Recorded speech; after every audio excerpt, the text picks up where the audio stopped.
नमस्कार दोस्तों, मैं लोकेश यादव स्वागत करता हूं आप सभी का अपने YouTube चैनल VRB एजुकेशन पर। स्टैटिक जी की क्लास जो आपकी चल रही है उसी को कंटिन्यू करते हुए आज का भारत के प्रमुख व्यक्तित्व टॉपिक में एक नया पॉइंट है, नया ही शानदार सा जानदार सा पॉइंट है। लगभग पेपर में क्वेश्चन इनसे पूछने जाने वाले हैं। नाम आपको सुना ही होगा आपने, इनका नाम आता है स्वामी दयानंद सरस्वती जी। इस वाली वीडियो में मैं सिर्फ और सिर्फ स्वामी दयानंद सरस्वती जी को लेकर चल रहा हूँ, क्योंकि ये है इतनी बड़ी शख्सियत। जैसे स्वामी विवेकानंद जी थे वैसे स्वामी दयानंद सरस्वती जी, इन दोनों के पॉइंट से रिलेटेड क्वेश्चंस पेपर में बड़े आते हैं। बहुत इंपॉर्टेंट क्वेश्चंस नॉर्मल तरीके से पूछे ही जाने वाले हैं भाई, ठीक है।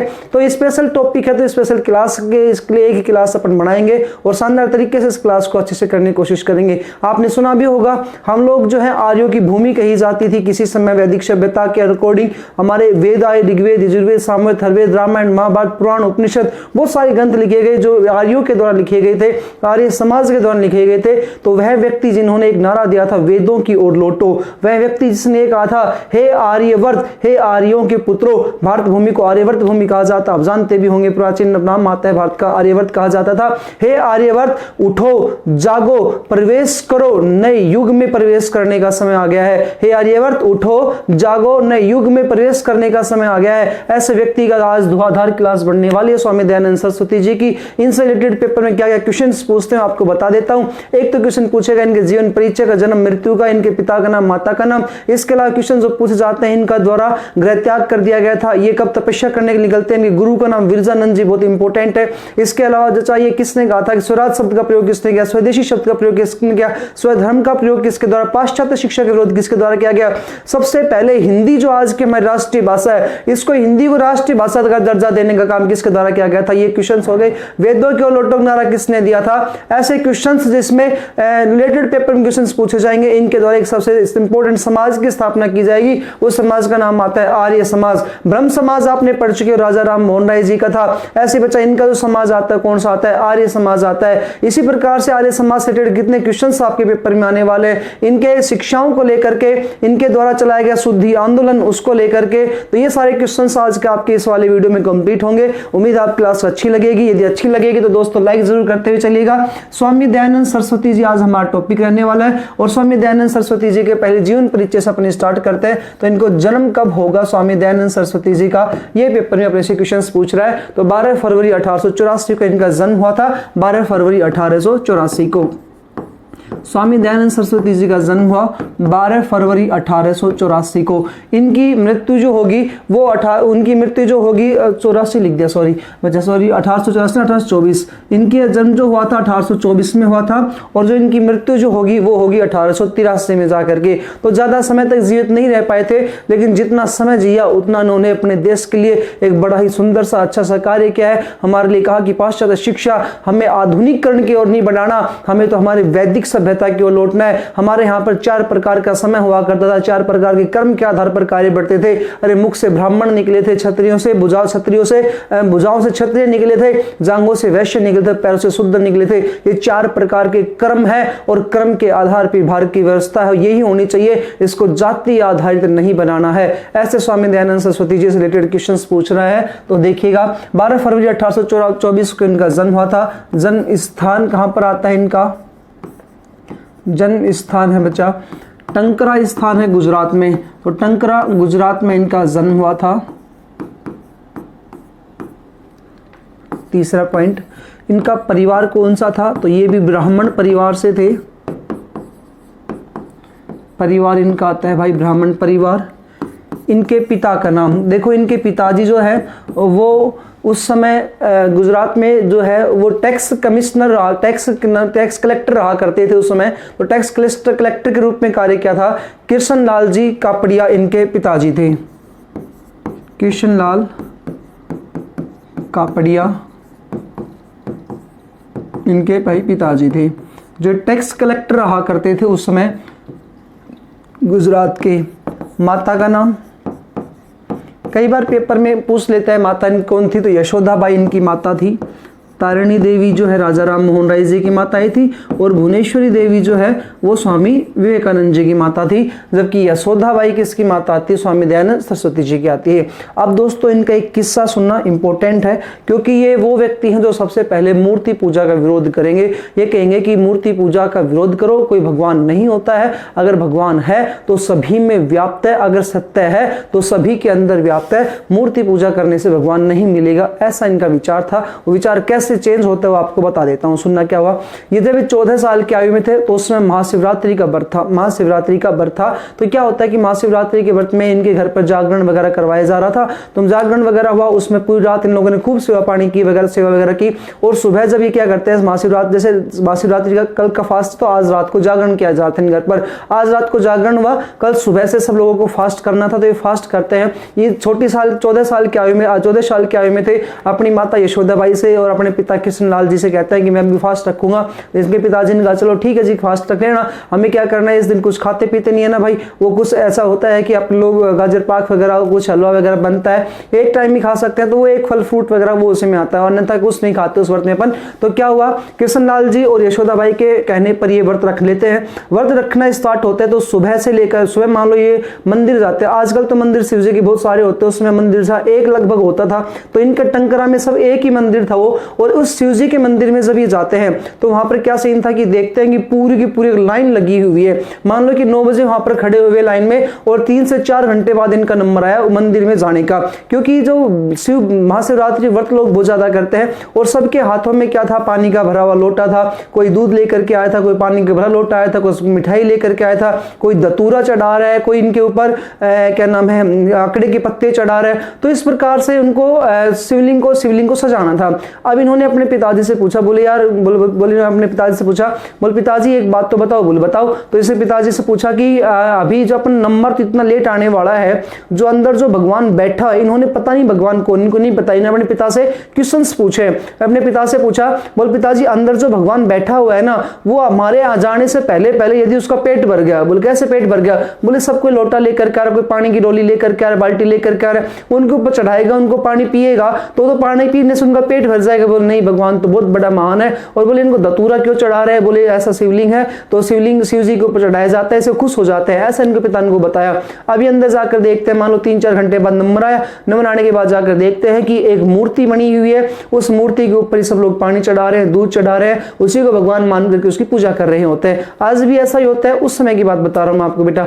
तो उस समय क्या होता है, शिवलिंग पर जाते हैं, वहां पर चढ़ा, वहां पर देखते हैं कि वहां पर एक चूहे वगैरह बैठे हुए थे उस मंदिर के आसपास शिवलिंग में। तो क्या करते हैं कि वो चूहे, जैसे स्वामी जी ने अपना प्रसाद रखा वहां पर, या इसके पिता ने प्रसाद चढ़ाया, लड्डू चढ़ाया, तो एक चूहा आता और प्रसाद लेकर के वहां से भाग जाता है। फिर दोबारा रखा तो दोबारा चूहा या लड्डू लेकर वहां से भाग गया। तो इनको पिता को कहते हैं, बोले पिताजी ये कैसा भगवान है जो हमारे द्वारा चढ़ाए गए प्रसाद, जो इनके लिए भगवान, इनके लिए क्या है, भोजन है, वो जो अपने भोजन के स्वीकार, जो अपने भोजन को ही रक्षा नहीं कर सकता, बोले हमारी रक्षा कैसे करेगा? ये इनके दिमाग में वहां पर एक बड़ी बात सिद्ध हो गई। बोले जब एक छोटे से चूहे से, बोले एक छोटे से चूहे से जब अपने भोजन की रक्षा नहीं कर सकते, वो हम लोगों की कैसे रक्षा कर सकता है? मेरे दिमाग में ये बात नहीं आती है। तो इस बात से नाराज हो जाते हैं, पिता से नाराज हो जाते हैं। इसके बाद बच्चा, ये समय था 21 साल का, 21 साल की आयु तक इन्हें ये कंफ्यूजन में चल रही थी, अब आगे क्या किया जाए। तो इन्होंने 21 साल के आयु में क्या कर दिया, गृह त्याग कर दिया। 1845 से लेकर 1860 तक ये तपस्वी के रूप में रहते हैं और गृह त्याग करके अपना पूरा का पूरा जीवन यापन करते हैं। फिर इनको यहाँ पर 2 गुरु मिलेंगे। गुरु मिलने के बाद बच्चा इनको क्या होगा, यहाँ पर फिर ज्ञान की प्राप्ति होगी। वो कैसे होगी आपको आगे बताता हूँ। तो ये पॉइंट अपना यहाँ तक का था। ये पॉइंट क्या आया था आपके सामने? पॉइंट हमारे सामने ये आया है कि इनके जब 14 वर्ष की आयु में थे तो इन्होंने मूर्ति पूजा का विरोध करने से विरोध किया। 14 वर्ष की आयु में महाशिवरात्रि के पर्व के ऊपर इन्होंने चूहे को लड्डू खाते हुए इनके शिवलिंग पर से उठाते हुए देखा, तो इन्होंने कहा कि मैं मूर्ति पूजा का विरोधी हूँ। आयु में मूर्ति पूजा का विरोध किया और कहा कि मूर्ति पूजा मैं नहीं करूँगा। जब ये एक ऐसा भगवान है जो क्या नहीं कर पा रहा, अपने भोजन की रक्षा नहीं कर पा रहा, विरोधी हूँ। तो ये बात इन्होंने यहाँ पर की थी। उसके बाद बच्चा 21 वर्ष के इन्होंने गृह त्याग कर दिया। 21 वर्ष की आयु में गृह त्याग किया। 21 वर्ष का है भाई, इन्होंने गृह त्याग कर दिया। गृह त्याग करने के बाद वो जो टाइमिंग जो इनकी आती है 1845 से लेकर के 1860 तक, 1845 से 1860 तक तपस्वी के रूप में जीवन व्यतीत किया, तपस्वी के रूप में जीवन व्यतीत किया।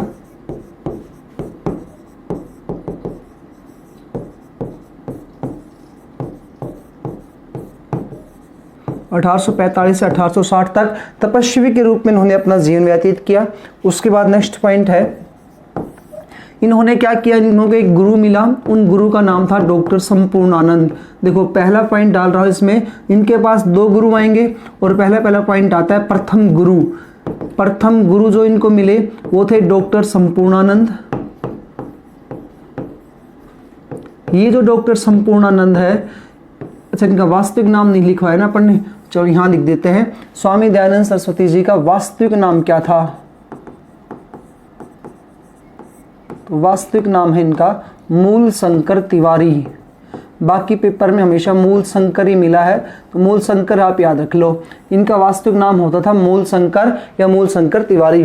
तो इनके गुरु जो प्रथम गुरु है डॉक्टर संपूर्णानंद, इन्होंने मूल शंकर के नाम की बजाय इनको एक नया नाम दिया, वो नाम क्या आता है? स्वामी दयानंद सरस्वती। इनके विचारों को जान करके इन्होंने, डॉक्टर संपूर्णानंद ने इनको स्वामी दयानंद सरस्वती जी का क्या दिया? नाम दिया। जैसे कि आपने स्वामी विवेकानंद जी वाली वीडियो में देखा था, अजीत सिंह जो थे उनको, अजीत सिंह जो थे, जो अजीत सिंह झुंझुनू के राजा होते थे, खेतड़ी झुंझुनू के, उन्होंने स्वामी विवेकानंद जी को क्या उपनाम दिया था? क्या नाम दिया था? पहले उनका नाम नरेंद्र नाथ दत्त होता था, बाद में उनको नाम स्वामी विवेकानंद जी दिया गया था। तो दोनों क्वेश्चन आपके पेपर पूछने वाले हैं। स्वामी विवेकानंद जी को स्वामी विवेकानंद किसने नाम दिया? तो खेतड़ी के राजा, झुंझुनू के राजा अजीत सिंह के द्वारा दिया गया था। और स्वामी दयानंद सरस्वती नाम किसने दिया था? तो क्या नाम आ जाएगा? डॉक्टर संपूर्णानंद, जो इनके प्रथम गुरु हुआ करते थे, इनके द्वारा दिया गया। उसके बाद आते हैं इनके वास्तविक गुरु। इनके वास्तविक जो गुरु थे उनका नाम आता है विरजानंद जी। वास्तविक गुरु का क्या नाम है भाई? इनके विरजानंद इनके थे वास्तविक गुरु। तो ये भी आपके लिए पेपर में सबसे ज्यादा पूछा जाने वाला क्वेश्चन है, विरजानंद क्या इनके गुरु का नाम? तो आप यही करना है, आपको यही ज्यादा पेपर में आएगा। तो इनके वास्तविक गुरु का नाम आता है भाई विरजानंद। ये विरजानंद जी जो है इनके पास आते हैं स्वामी दयानंद सरस्वती जी, और इनके पास आते हैं तो भाई ये संस्कृत के विद्वाता होते हैं, संस्कृत के विद्वान थे। तो इन्होंने संस्कृत के विद्वान थे तो इनसे इन्होंने संस्कृत का ज्ञान प्राप्त करना स्टार्ट किया। संस्कृत के विद्वान थे तो भाई साहब यहां से इनको द्वारा वेदों की ज्ञान प्राप्ति हुई। किसकी प्राप्ति हुई? वेदों की ज्ञान की प्राप्ति हुई। और दोनों ने मिलकर के एक बात कह दी कि इस संसार में सर्वोपरि जो है ना प्राप्ति हुई, इस संसार में सर्वोपरि जो है वो क्या है? वेद है। तो नोट डाल करके अपने एक पॉइंट लिख देते हैं। नोट में आपका पॉइंट ये है कि इस संसार में सर्वोपरि क्या आता है? तो वेद आता है। संसार में सर्वोपरि वेद है। सर्वोपरि वेद है। यह पॉइंट किसने कहा? तो स्वामी विवेकानंद जी ने, स्वामी विवेकानंद ने, और दूसरे की इन्होंने गुरु इनके विरजानंद ने। इन दोनों की प्लानिंग एक ही थी, यानी इन दोनों की बात सेम टू सेम आ जाएगी। क्या बात है? संसार में सर्वोपरि कौन होता है? वेद है। तो वेदों की शिक्षा ग्रहण की और इन्होंने कहा कि पूरे संसार में सर्वोपरि जो चीज है वो क्या आती है? वेद आती है। और यहीं पर गांधी, यहीं पर जो स्वामी दयानंद सरस्वती जी जो है वो कहते हैं कि भारत, वेद जो है ना वो भारत के युग की चट्टान है। भारत के युग की चट्टान जो है वो वेद है। हिंदू धर्म का अचूक जो है वो क्या है? वेद है। सच्चाई का मूल बीज क्या है? वो वेद ही है। तो ये 3 पॉइंट इन्होंने स्वामी दयानंद सरस्वती जी के द्वारा अपने गुरु विरजानंद से शिक्षा के तहत ग्रहण किए थे। तो नेक्स्ट पॉइंट बच्चा क्या आ गया यहाँ पर? इनकी शिक्षाओं से रिलेटेड बात कर लेता हूं, स्वामी दयानंद सरस्वती जी की शिक्षाएं। उसके बाद अपन बात करेंगे आगे। पहले शिक्षा में इन्होंने किस चीज का नारा दिया? तो स्वामी दयानंद सरस्वती जी का नारा आता है वेदों की ओर लौटो। असंख्य बार पेपरों में क्वेश्चन पूछा गया है। ये वेदों की ओर लौटो का नारा किसके द्वारा दिया गया था? स्वामी दयानंद सरस्वती जी के द्वारा दिया गया। ये क्यों दिया गया था? क्योंकि उस समय अंग्रेजों का भारत पर अधिकार था। ये बात है 1857 की क्रांति के आसपास की। आप देख लो 1824 की बात है। 1824 से लेकर 1883 तक इनका जन्म, इनकी 1883 में इनकी मृत्यु हुई थी। तो उस समय बीच में 1857 की क्रांति आ चुकी थी। भारत में ईसाई धर्म को प्रचार प्रसार करने के लिए बच्चा यहाँ पर ईसाई मशीनरियां भारत में आई थी 1818 में। और वो जो ईसाई मशीनरियां थी वो जबरदस्ती भारत के लोगों को ईसाई बना रही थी, एक ईसाई देश बनाना चाहते थे। इस कारण से इन्होंने ये कहा कि भारत के जो लोग हैं वो वेदों की ओर लौटो, और बच्चा वेदों की ओर लौटो का इनके द्वारा क्या दिया गया था, नारा दिया गया था। अब वेदों में भी बच्चा अपन पढ़ेंगे आगे ऋग्वेद की ओर लौटने की बात करते हैं, क्योंकि चतुर्युग व्यवस्था वहां पर थी, युग की व्यवस्था वहां पर थी। वेदों संबंधी दूसरा पॉइंट बच्चा अपन यहां पर लेते हैं। इनके द्वारा ये कहा गया, एक तो वेदों की लौटो का नारा दिया गया, दूसरा कहा गया भारत के युग की चट्टान है वेद, भारतीय युग की चट्टान, भारतीय युग की चट्टान क्या है, तो वेद है, भारतीय युग की चट्टान है वेद। उसके बाद जो हिंदू धर्म जो है ना, इस हिंदू धर्म का अचूक जो बंधन है वो क्या है, वेद ही है। तो हिंदू धर्म का अचूक, हिंदू धर्म का अचूक क्या है,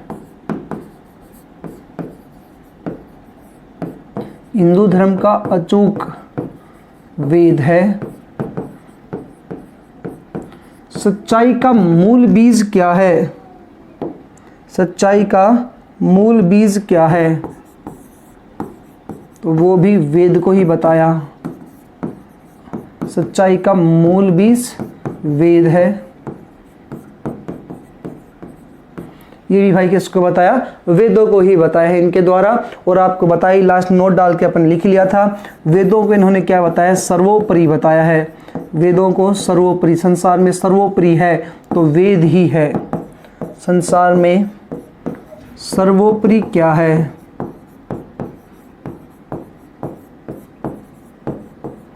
तो वो भी आते हैं, वेद ही आते हैं जी। ठीक है, तो इस प्रकार से इनका पूरा का पूरा जीवन जो है वेदों को समर्पित है। ये खुद जो है स्वामी दयानंद सरस्वती जी संस्कृत के प्रज्ञान विद्वान हुआ करते थे, संस्कृत के सबसे इनको बेस्ट अच्छी भाषा लगती थी, ज्ञाता हुआ करते संस्कृत के।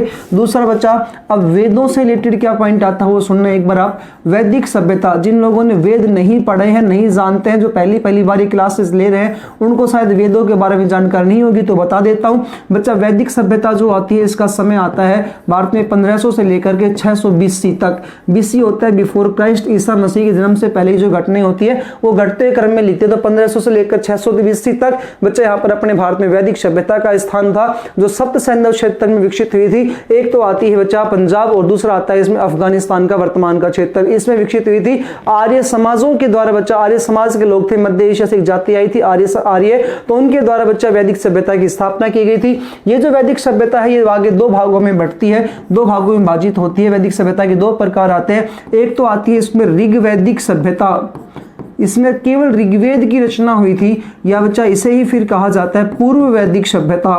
तो एक तो है इसमें ऋग्वैदिक सभ्यता, और दूसरी कौन सी आती है, पूर्व वैदिक सभ्यता, और दूसरी आती है बच्चा इसमें उत्तर वैदिक सभ्यता। तो ये वैदिक सभ्यता दो भागों में विभाजित होती है, एक ऋग्वैदिक सभ्यता और दूसरी आती है उत्तर वैदिक सभ्यता। जो ऋग्वैदिक सभ्यता है इसका कार्यकाल आता है 1500 से लेकर के 1000 BC तक, और ये जो बाकी बच गया उत्तर वैदिक सभ्यता का, ये आता है 1000 से लेकर के 600 BC तक का इसका समय आता है। ऋग्वैदिक सभ्यता में सिर्फ एक वेद की रचयिता हुई थी, एक वेद का निर्माण हुआ था, उसका नाम था ऋग्वेद। लेकिन इसमें 3 वेद बने, एक बना यजुर्वेद जिसमें यज्ञ कार्य कर्म कांडों का उल्लेख मिला, फिर आया सामवेद, इसमें संगीत का उल्लेख आया, और बच्चा फिर आया इसमें अथर्ववेद, अर्थवेद। ये जो अर्थवेद जो आया है इसमें आता है काला जादू टोना वगैरह, घरेलू चिकित्सा, इनका उल्लेख मिलता है। तो स्वामी दयानंद सरस्वती जी क्या कहते हैं, आप वेदों की ओर लौटो, और वेदों में भी मुख्यतः किस वेद की ओर लौटने का नारा देते हैं, तो ऋग्वेद की ओर लौटने का ये नारा देते हैं। उम्मीद है आपको यहां तक का पॉइंट समझ में आ रहा होगा। ऋग्वेद की ओर लौटने का नारा दिया बच्चा। यहां पर ही एक पॉइंट और मैं आपको बता देता हूं, बाकी इसको बाद में बात करेंगे अपन। इस ऋग्वेद में टोटल वैसे तो अष्टक और मंडल दो भागों में इसको विभाजित किया जाता है। ऋग्वेद में एक तो मंडल आता है और एक आते हैं अष्टक। वेदों के जो रचयिता है वो कृष्ण देवपायन वेद व्यास को कहा जाता है। ये जो वेद है ना, वेदों की संख्या 4 जो आप पढ़ रहे हो, ऋग्वेद, यजुर्वेद, सामवेद, अथर्ववेद, इसके जो रचयिता है वो कौन है, तो कृष्ण देवपायन वेद व्यास। जिनको आप महर्षि वेद व्यास जी के नाम से भी जानते हो, जिनके द्वारा महाभारत की भी रचना की गई थी। इन्होंने मंडल और अष्टक दो भागों में वेदों को बांटा है, ऋग्वेद को या वेदों को दो भागों में विभाजित किया। तो वेदों को दो भागों में विभाजित किया यहाँ पर किसने? कृष्णदेव यापन वेद व्यास जी के द्वारा। इसने कहा कि 10 तो मंडल है, 8 अष्टक होते हैं। 10 तो क्या होते हैं इसमें? मंडल। 8 इसमें क्या होते हैं? वेदों में अष्टक होते हैं। 1028 इसमें सूक्त होते हैं। तो यहाँ पर भी सेम टू सेम ही बात आई, 1028 इसमें सूक्त है वैदिक सभ्यता में, ऋग्वेद वेदों में। तीसरा का 10,462 इसमें ऋचाएं हैं। ऋचाओं को बोलते हैं मंत्र, या कई बार 10,580 मिल सकती है, लेकिन 10,000 से ज्यादा ही आपको मिलने वाली है, थोड़ा सा ध्यान रख लीजिएगा। 10,462 10,580 इसमें ऋचाएं हैं। यहां तक तो कंप्लीट हुआ वैदिक सभ्यता के मंडल वाला भाग, लेकिन इसको अष्टक को इन्होंने 2-3 पॉइंट्स में और बांट दिया। इन्होंने कहा कि इसमें 64 तो अध्याय है, 64 अध्याय हैं और इसमें 2024 अनुवर्ग है। तो इन्होंने इनको दो भागों में और विभाजित कर दिया, अष्टक, अध्याय, सूक्त, ऋचाएं और अनुवर्ग। तो ये जो है ना, इनमें से सबसे इंपॉर्टेंट जो आता है वो ऋग्वेद आता है, और इस ऋग्वेद का ही एक मंडल आता है, 10वां मंडल। इन 10 मंडल में से जो 10वां जो मंडल आता है बच्चा, उस 10वें मंडल में किस चीज का उल्लेख मिलता है? उसमें एक सूक्त का उल्लेख मिलता है, पुरुष सूक्त। पुरुष सूक्त का अर्थ यहां पर है कि पुरुष एक देवता है, और उस पुरुष सूक्त के मुख से बच्चा ब्राह्मण की उत्पत्ति हुई थी। उस पुरुष सूक्त के मुख से कौन उत्पन्न हुआ? ब्राह्मण उत्पन्न हुआ। उसकी भुजाओं से यहां पर क्षत्रिय का उत्पन्न हुआ, क्षत्रिय उत्पन्न हुए भुजाओं से। उसके जांघों से कौन उत्पन्न होते हैं? इस पुरुष से, इस पुरुष सूक्त यानी पुरुष रूपी भगवान से कौन उत्पन्न हुआ था? जांघों से उत्पन्न हुए थे यहाँ पर वैश्य, और फिर लास्ट आता है इसमें शूद्र जो उत्पन्न होंगे वैश्य, और लास्ट आता है बच्चा इसमें शूद्र उत्पन्न हुए थे इसके पैरों से। तो ये 4 प्रकार के इन्होंने यहाँ पर पॉइंट बताए हैं। ये ऋग्वेद के 10वें मंडल में इन चीजों का उल्लेख मिलता है भाई, ठीक है। तो ये सब कुछ आपको वेदों के लोटो का नारा देते हैं। तब स्वामी दयानंद सरस्वती जी कहते हैं कि क्रम के आधार पर केवल 4 ही प्रकार के ये वंश होने चाहिए। क्रम के आधार पर 4 ही प्रकार के वंश होना चाहिए। जाति का मैं विरोध करता हूं, जाति प्रथा, अस्पृश्यता, छुआछूत का अंत होना चाहिए, ऐसा स्वामी दयानंद सरस्वती जी ने कहा है। और ये बात इन्होंने कहां से ग्रहण की है? तो ऋग्वेद से की है। ऋग्वेद यानी कि वेदों से इन्होंने ग्रहण की है। उम्मीद है दोस्तों आपको यहां तक का पॉइंट समझ में आया होगा। तो यहां तक इन्होंने पुरुष सूक्त के स्वामी दयानंद सरस्वती ने कौन से कितने वर्णों की व्यवस्था की बात की है? तो चतुर्वर्ण व्यवस्था की बात की है। कौन से किसकी व्यवस्था की बात की है? चतुर्वर्ण व्यवस्था की बात कही है कि आपको क्या करना है कि पूरे भारत को बात कही है, पूरे भारत को 4 वर्गों में बांट दो। लेकिन ये जो वर्ग होंगे ना, ये कर्म के आधार पर होंगे, काम के आधार पर होंगे। ऐसे स्वामी दयानंद सरस्वती जी के यहाँ पर भाई क्या होते हैं? विचार होते हैं। ये विचार इनके आगे बढ़े और 1863 में क्या हुआ? आगरा में 1863 में आगरा वाले क्षेत्र जो आज का आगरा है, इस आगरा में यहाँ पर पाखंड की लहर फैल रही थी। जैसे पाखंड का अर्थ होता है काली माता तभी प्रसन्न होगी जब किसी आदमी के बलि दी जाएगी। अब क्या काली माता खुद कहती है कि भाई, काली माता खुद कहती है कि भाई आदमी मरेगा तो मैं खुश होंगी? अरे जिस देवी देवता ने, जिस ईश्वर ने हमें उत्पन्न किया है, वो हमारा ही बलिदान क्यों ले रही है? तो ऐसे बात तो सच नहीं हो सकती ना। तो इन्होंने क्या किया? 1863 में आगरा में तो एक पाखंड फैल रहा था, तो उससे संबंधित इन्होंने यहाँ पर एक विजय लहर फैलाई, यानी कि एक पताका फहराई, और उस पताका का नाम आता है पाखंड खंडित पताका। आगरा में पाखंड खंडित पताका फहराई। इसका अर्थ यह था कि आगरा में इन्होंने पाखंड को समाप्त करने का प्रयास किया। तो पाखंड खंडित पताका इनके द्वारा कहां फहराई गई थी? तो इसका सही आंसर क्या होगा? आगरा में इनके द्वारा 1863 में फहराई गई थी। उसके बाद क्या हुआ? उस समय भारत में लगभग क्षेत्रों में आपने ब्रह्म समाज पढ़ा है तो राजा राम मोहन राय जी को पढ़ा होगा। पीछे वाले वीडियो, इससे पहले जो वीडियो डाली गई तो राजा राम मोहन राय जी की थी, जिसके अंतर्गत हमने ब्रह्म समाज से रिलेटेड क्वेश्चन को सोल्व किए थे। तो उसमें बताया था कि ब्रह्म समाज का संस्थापक जो थे वो राजा राम मोहन राय जी के द्वारा 20 अगस्त अगस्त 1828 को ब्रह्म समाज की स्थापना की गई थी। वो जो ब्रह्म समाज जो था ना, वो ब्रह्म समाज आगे चल करके दो विचारों के आधार पर दो भागों में बटेगा। उसमें से एक आदि ब्रह्म समाज था और दूसरा आता था इसमें भारत ब्रह्म समाज। और फिर एक नया भाग बाद में बन चुका था, वो बना था, उसमें हमने बताया था साधारण ब्रह्म समाज। वो आप पीछे वाली वीडियो में देख लीजिएगा। जब ये स्टार्टिंग करते हैं समाज को जानने के लिए, समाज में कुरीतियां फैली हुई थी उनको समाप्त करने के लिए, और साथ ही साथ ये जब ये प्रयास करते हैं कि वेदों की ओर लौटो का नारा देते हुए कि हमें पूरे भारत के लोगों को एक करके रखना है, हिंदू धर्म को बचाए रखना है, जो अंग्रेजी पाश्चात्य शिक्षा भी और अंग्रेजों के द्वारा भारत वाले क्षेत्र पर जो ईसाई धर्म का प्रचार प्रसार किया जा रहा है उसको समाप्त भी करना है। तो ऐसे स्वामी दयानंद सरस्वती जी के द्वारा उस समय एक व्यक्ति होते थे केशव चंद्र सेन। इस केशव चंद्र सेन जो आदि ब्रह्म समाज के संस्थापक थे, उनके साथ मुलाकात होती है और वो केशव चंद्र सेन से मुलाकात करते हैं तो स्वामी दयानंद सरस्वती जी, उनके विचारों में बहुत सारे परिवर्तन आए, उनमें विचारधारा में अंतर आए। वो क्या क्या पॉइंट है वो सुनना। 1872 में केशव चंद्र सेन से इनकी मुलाकात हुई। ये केशव चंद्र सेन जो है कौन है, तो ये आदि ब्रह्म समाज के संस्थापक है। पीछे वाली वीडियो में मैंने आपको इसके बारे में बताया भी था, इनके बारे में बताया भी था। और बच्चा केशव चंद्र सेन वो व्यक्ति है जिन्होंने हिंदुओं में जो हिंदू नहीं बल्कि विधवा पुनर्विवाह को दोबारा से लागू करवाया था। केशव चंद्र सेन से इनकी मुलाकात हुई स्वामी दयानंद सरस्वती जी की। 1872 में इनकी मुलाकात होती है और स्वामी दयानंद सरस्वती जी और इनके विचारों में बहुत सारा परिवर्तन आया, अंतर आया। स्वामी दयानंद सरस्वती जी ये कहते हैं कि आपकी विचारधारा अलग है, मेरी विचारधारा आपसे अलग है। आप लोग पाश्चात्य शिक्षा को बढ़ावा देते हो, बल्कि मैं तो संस्कृत शिक्षा को बढ़ावा देता हूं। तो ऐसा कहा कि मैं अगर पुस्तक वगैरह लिखूंगा तो संस्कृत में लिखूंगा। तो कहा कि संस्कृत को बढ़ावा दूंगा। संस्कृत में मुख्यतः क्या आते हैं, वेद आते हैं, तो वेदों की ओर बढ़ावा दूंगा। जबकि केशव चंद्र सेन पाश्चात्य शिक्षा यानी कि इंग्लिश को बढ़ावा देते थे, अंग्रेजी को बढ़ावा दिया करते थे। तो इनका ये पॉइंट था भाई, दोनों में विचारधाराएं अलग अलग थी। लेकिन केशव चंद्र सेन स्वामी दयानंद सरस्वती जी से एक बात कहता है, बोले आप जितने भी पुस्तकों का ग्रंथ या पुस्तक लिखो या जितना भी आप धर्म का प्रचार प्रसार करो, वो सारा का सारा किस भाषा में होना चाहिए, हिंदी भाषा में होना चाहिए। स्वामी दयानंद सरस्वती जी ने किसकी बात मानी, यहाँ पर केशव चंद्र सेन जी की बात मानी। भाई वैसे स्वामी दयानंद सरस्वती जी संस्कृत के प्रज्ञान विद्वान थे,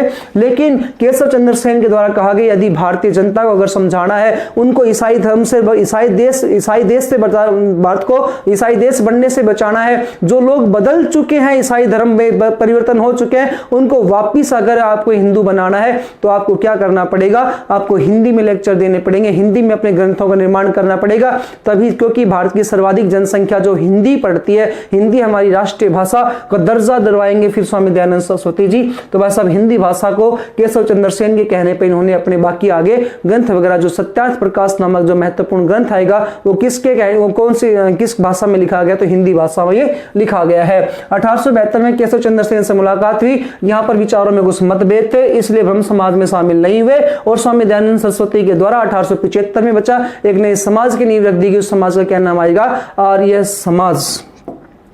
1875 में तारीख भी आपको पूरी बता देता हूं, क्योंकि तारीख पूरी पूछी तो नहीं गई है, लेकिन फिर भी आप लोगों के लिए इंपॉर्टेंट रहने वाली तारीख 10 अप्रैल 1875 को 10 अप्रैल 1875 को बंबई में, जो महाराष्ट्र में आता है उसको आज मुंबई कहते हैं, तो बंबई में आर्य समाज की स्थापना की गई। आर्य समाज की स्थापना की गई। संस्थापक कौन है, स्वामी दयानंद सरस्वती जी। आर्य समाज की स्थापना की स्वामी दयानंद सरस्वती जी ने।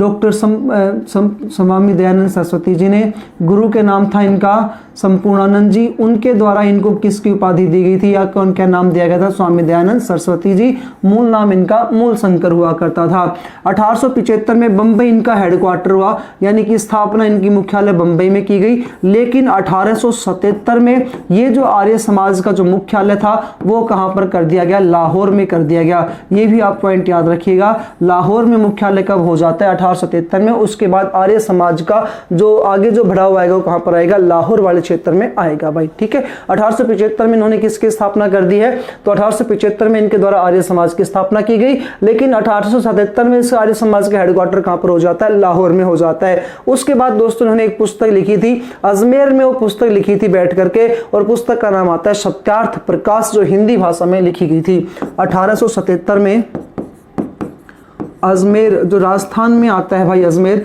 इसका जिक्र यहाँ पर करना पड़ेगा क्योंकि पुस्तक यहाँ लिखी गई है। तो राजस्थान के अजमेर जिले में सत्यार्थ प्रकाश नामक पुस्तक लिखी थी। आर्य समाज की रामायण इसे कहा जाता है, भगवत गीता इसे कहा जाता है। सत्यार्थ प्रकाश नामक पुस्तक लिखी।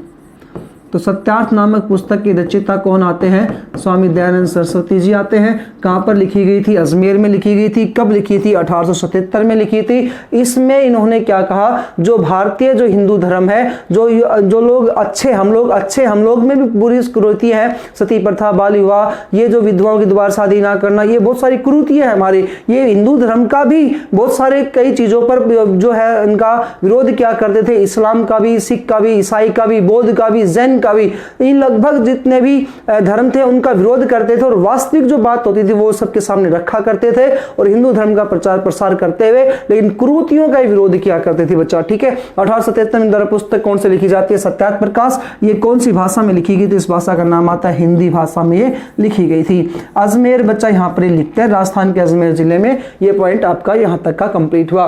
उसके बाद दोस्तों क्या हुआ, इनकी शिक्षाओं को लेकर के और बात कर लेते हैं। इनके द्वारा वेदों को सर्वोपरि बताया गया था। वेद अचूक भारत के युग की चट्टान बताया, हिंदू धर्म का अचूक बताया गया, सच्चा मूल बीज जो है वो वेदों को बताया गया था। इसके अलावा बच्चा वेदों का अध्ययन के लिए अध्ययन जो है वो सभी कर सकते, ये भी इनके द्वारा कहा गया था। इनसे पहले ब्रह्म समाज वाले जो लोग थे वो कहते थे कि वेदों का अध्ययन सिर्फ पुरुष कर सकते हैं, लेकिन उन्होंने कहा कि स्त्री भी कर सकती है, शूद्र लोग भी कर सकते हैं, निम्न जात के लोग भी कर सकते हैं, सभी के सभी वेदों का अध्ययन यहाँ पर कर सकते हैं। ये भी इनका यहाँ पर एक पॉइंट आता है। तो इनकी विचारधारा, इनकी शिक्षाओं को लेकर के और आगे बात कर लेते हैं। तो शिक्षाएं जो आती है बच्चा, इन्होंने कहा कि वेदों का जो अध्ययन होगा ना वो सभी लोग कर सकते हैं। वेदों का अध्ययन, वेद सर्वोपरि है और वेदों का अध्ययन जो है वो सभी लोग कर सकते हैं, चाहे निम्न जात का हो चाहे उच्च जात का हो, लोग कर सकते हैं। महिलाएं भी कर सकती हैं, ऐसा इनके द्वारा यहाँ पर कहा गया था। इनके द्वारा 4 आधार स्तंभ बताए गए थे। इनके जो इनका जो अपना जो हिंदू धर्म है, इस हिंदू धर्म का 4 आधार स्तंभ बताए इन्होंने। एक बताया संन्यास, दूसरा बताया ब्रह्मचर्य, संन्यास ब्रह्मचर्य, तीसरा इनके बताया गया पुनर्जन्म, चौथा इन्होंने बताया कर्म सिद्धांत। संन्यास, ब्रह्मचर्य, पुनर्जन्म, कर्म सिद्धांत, इन्होंने कहा हिंदू धर्म के 4 आधार स्तंभ है। हिंदू धर्म के 4 आधार स्तंभ है। वो कौन से आते हैं? तो संन्यास को धारण करना, ब्रह्मचर्य को धारण करना, पुनर्जन्म की बात भी करते हैं, कर्म सिद्धांत, अच्छे कर्मों को करते हुए अपने जीवन को व्यतीत करना, इनके द्वारा यहाँ पर ये कहा गया था। उसके बाद शिक्षा में दूसरा पॉइंट अपन डाल, 2 हो गए। तीसरा पॉइंट इनका इंपॉर्टेंट आता है। ये कहते हैं कि हिंदू धर्म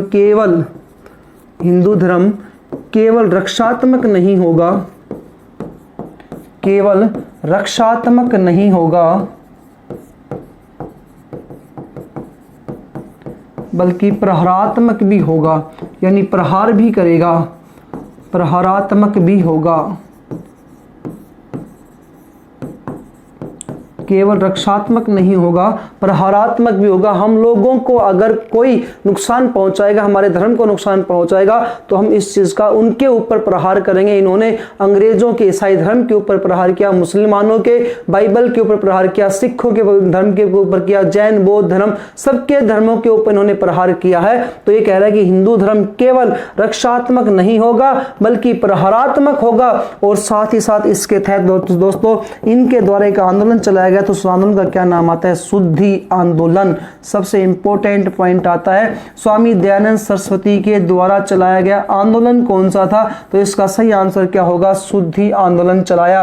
किन्होंने चलाया? स्वामी दयानंद सरस्वती जी के द्वारा चलाया गया था। इसमें क्या था, क्यों चलाया गया था, रीजन क्या था चलाने का? तो दोस्तों जबरदस्ती भारतीयों को जो ईसाई बनाया जा रहा था, ईसाई मशीनरियों के द्वारा जो 1818 में भारत में आई थी, उन लोग जो बन चुके थे ना बन गए थे और ये कह रहे थे कि जो लोग बन चुके हैं और जो हिंदू धर्म में आना चाहते हैं वो वापिस आ जाए, आप लोगों के शरीर की शुद्धि अभी भी हो सकती है। तो वेदों की और लोटों का नारा दिया और शुद्धि आंदोलन चलाया ताकि आप लोग शुद्ध हो जाओ, भारत में वापिस अपने हिंदू धर्म को स्वीकार कर ले। तो बच्चा उस समय एक व्यक्ति होता है, अंग्रेज अधिकारी था, अंग्रेज कवि था, उसका नाम था वेलेंटाइन चिरोल।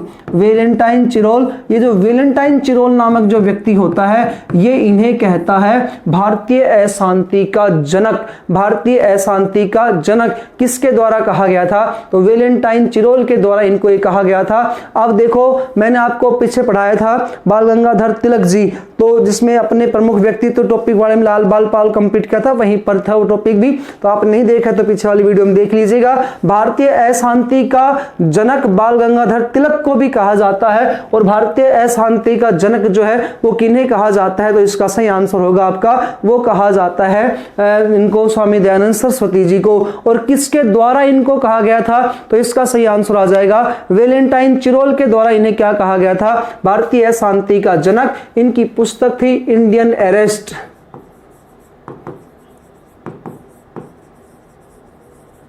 इंडियन अरेस्ट, ये इस पुस्तक में वेलेंटाइन चिरोल ने स्वामी दयानंद सरस्वती जी को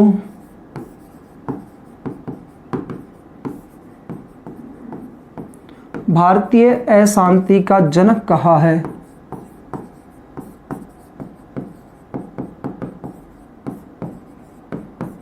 तो दो क्वेश्चन हो गए, भारतीय अशांति के जनक कौन है? तो एक तो स्वामी दयानंद सरस्वती जी, एक बाल गंगाधर तिलक। अच्छा, किसके द्वारा कहा गया?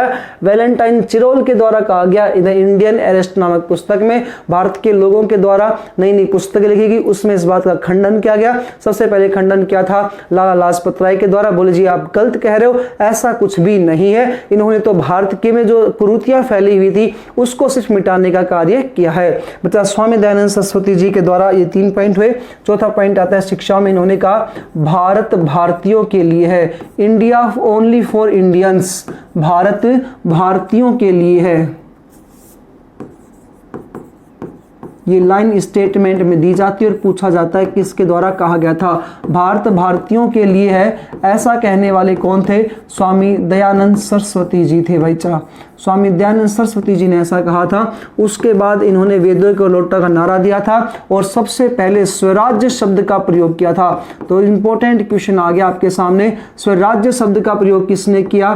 तो स्वराज्य शब्द का सर्वप्रथम प्रयोग करता थे स्वामी दयानंद सरस्वती जी। स्वराज्य यानी हमारा खुद का अधिकार, स्वराज शब्द का प्रयोग किया था स्वामी दयानंद सरस्वती जी ने। लेकिन यदि आपसे पूछ ले स्वराज्य शब्द का एक नेता के रूप में किसने प्रयोग किया था, तो वो फिर आ जाएगा उसका आंसर आपका, वो आएगा दादा भाई नारोजी। 1906 में कांग्रेस के अधिवेशन में करेंगे स्वराज शब्द का प्रयोग। लेकिन अब आपसे पूछ ले स्वराज मेरा जन्मसिद्ध अधिकार है, मैं इसे लेकर रहूंगा, ये वाक्य किसके द्वारा कहा गया था? बाल गंगाधर तिलक जी के द्वारा कहा गया था। अनेकों बार पेपर में क्वेश्चन पूछा गया। सबसे पहले स्वराज शब्द का प्रयोग किसने किया? स्वामी दयानंद सरस्वती जी के द्वारा किया गया। स्वदेशी शब्द का प्रयोग भी किसने किया? तो ये भी किसने किया? स्वामी दयानंद सरस्वती जी के द्वारा किया गया। और स्वधर्म शब्द का प्रयोग भी किसके द्वारा किया गया है? तो स्वामी दयानंद सरस्वती जी के द्वारा ही इन शब्दों का प्रयोग किया गया है। स्वदेशी शब्द का प्रयोग, स्वधर्म शब्द का प्रयोग, ये सारे नाम किनके आ जाएंगे? फिर आपके स्वामी दयानंद सरस्वती जी के द्वारा किए गए शब्दों का प्रयोग है। भाई ये दयानंद का टॉपिक चल रहा है, कहीं आप इसको स्वामी शॉर्ट में लिख रहा हूं तो कभी समझ लो विवेकानंद जी। स्वामी दयानंद सरस्वती जी के द्वारा 3 शब्दों का प्रयोग किया गया, स्वराज्य, स्वदेशी, स्वधर्म। अब इन्होंने कहा कि पाश्चात्य जो शिक्षा है ना उसका विरोध होना चाहिए। पाश्चात्य शिक्षा यानी कि अंग्रेजी शिक्षा, अंग्रेजी शिक्षा का विरोध।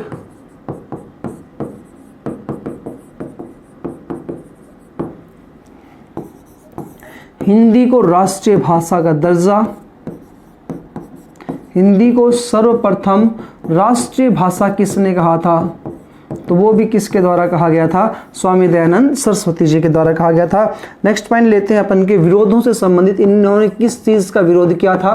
तो विरोध किया बच्चा इनके द्वारा पहला तो महिला अशिक्षा का, महिलाओं को पढ़ाया नहीं जाएगा, इस चीज़ का इनके द्वारा विरोध किया गया। उस समय आपको पता ही है वो सारी सामाजिक कुरीतियाँ सारी वो आई जाएंगी।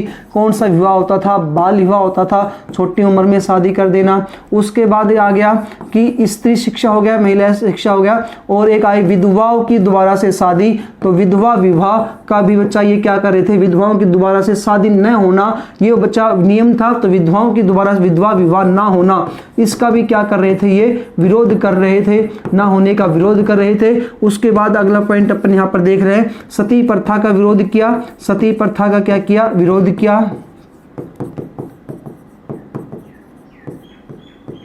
जाति प्रथा का विरोध किया।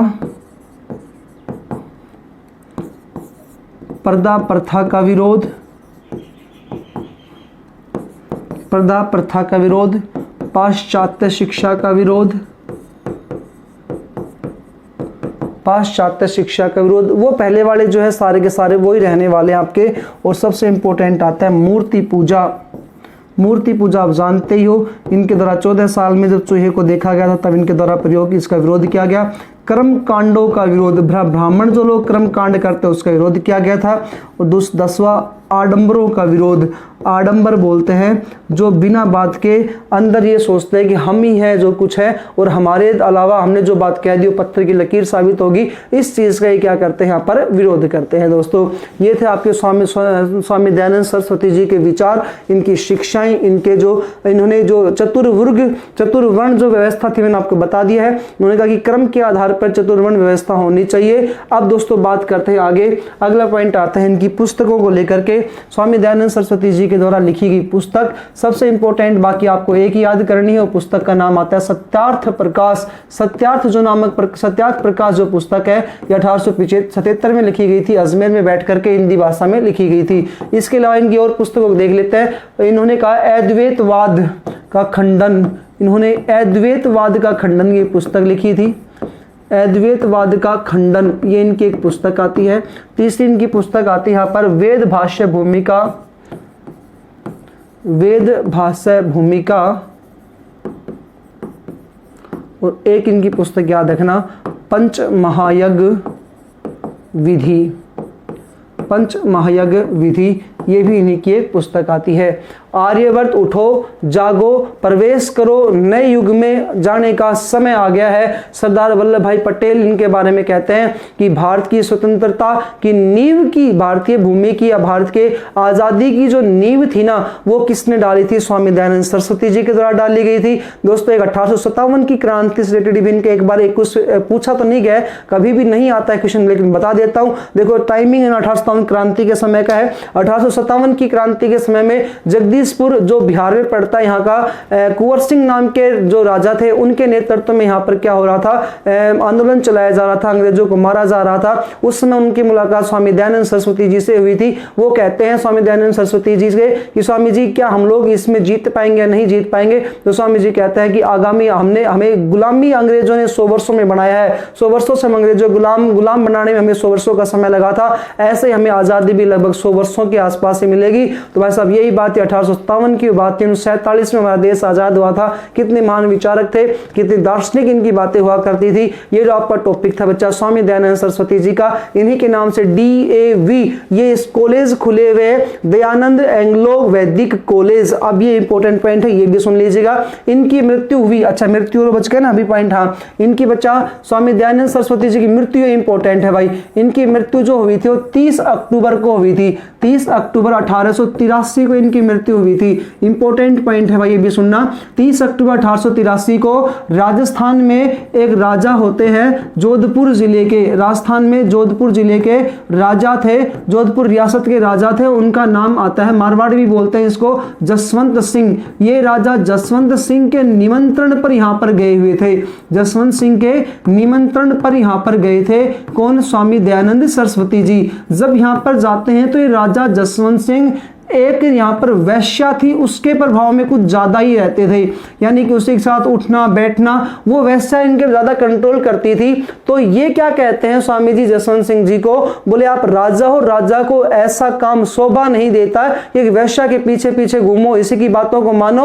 और वैश्या जो थी वो स्वामी जी के ऊपर भी कई बार मतलब कि इनको इनके ब्रह्मचर्य को तोड़ने का प्रयास करती है। तो स्वामी जी इस बात से नाराज हो जाते हैं और जसवंत सिंह को भी इस बात को समझाते हैं। और जसवंत सिंह इस वैश्या की बात को ठुकरा करके और किसके पैरों में गिर जाते हैं, स्वामी दयानंद सरस्वती जी के पैरों में गिर गए। इस वैश्या का नाम था दोस्तों नन्ही जान। ये नन्ही जान नामक जो वैश्या थी ना, इस वैश्या को लगा कि इसने मेरे साथ मिला नहीं और स्वामी दयानंद सरस्वती मेरे को तो मिला नहीं, और मेरे पास जो था राजा जसवंत सिंह इसको भी मेरे से छीन लिया। इस कारण से क्या करती है, अजमेर में स्वामी दयानंद सरस्वती जी की हत्या कर देती है। और हत्या किस प्रकार से करेगी, तो बच्चा इनकी 30 अक्टूबर 1883 को इनकी जो मृत्यु होती है वो अजमेर में होती है। स्वामी दयानंद सरस्वती जी की मृत्यु अजमेर में हुई। नन्ही जान यहाँ पर क्या करती है, इन स्वामी दयानंद सरस्वती जी के दूध जो था उसमें कांच पीस करके डाल देती है।